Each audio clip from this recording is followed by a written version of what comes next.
জাতীয়তাবাদী দল বিএনপির ৪৭তম প্রতিষ্ঠা বার্ষিকী উপলক্ষে দিনাজপুরের নবাবগঞ্জে বুধবার এক ভিন্নধর্মী আয়োজন দেখা গেছে।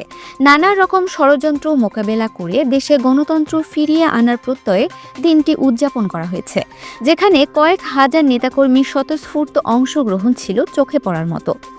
প্রতিষ্ঠা বার্ষিকী উপলক্ষে আয়োজিত কর্মসূচির মধ্যে সবচেয়ে আকর্ষণীয় ছিল বিশাল আনন্দ মিছিল। বুধবার বিকেল ৩টায় ৭১ চত্বর থেকে শুরু হয়ে মিছিলটি উপজেলার গুরুত্বপূর্ণ সড়কগুলো প্রদক্ষিণ করে।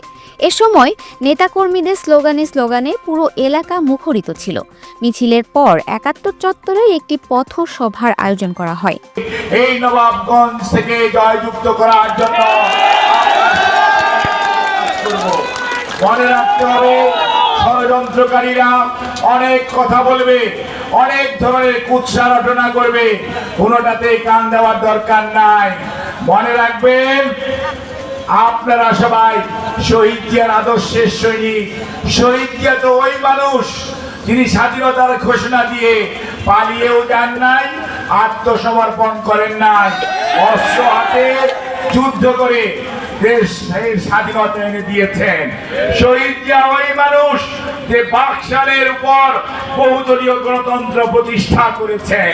কাজেই আপনারা তো গর্ব করার, আপনাদের নেতার জন্য গর্ব করবেন, কারণ আপনারা মুক্তিযোদ্ধার দল, সর্বশ্রেষ্ঠ মুক্তিযোদ্ধা শহীদ জিয়াউর রহমান বীর উত্তম।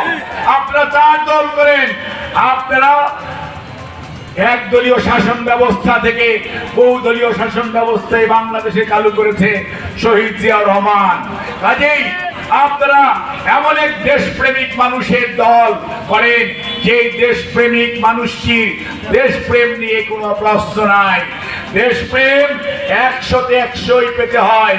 দেশপ্রেমী কোনো ৯০ ভাগও হয় না, ৯৯ ভাগও হয় না। দেশপ্রেমের পরীক্ষায় ১০০তে ১০০ পেতে হয়। সেটি পেয়েছিলেন শহীদ জিয়াউর রহমান, যার জন্যই শহীদ জিয়াকে ষড়যন্ত্রকারীরা যখন শাহাদাত বরণ করলেন। দিনাজপুর টিভি মানুষের জীবনের কথা বলে।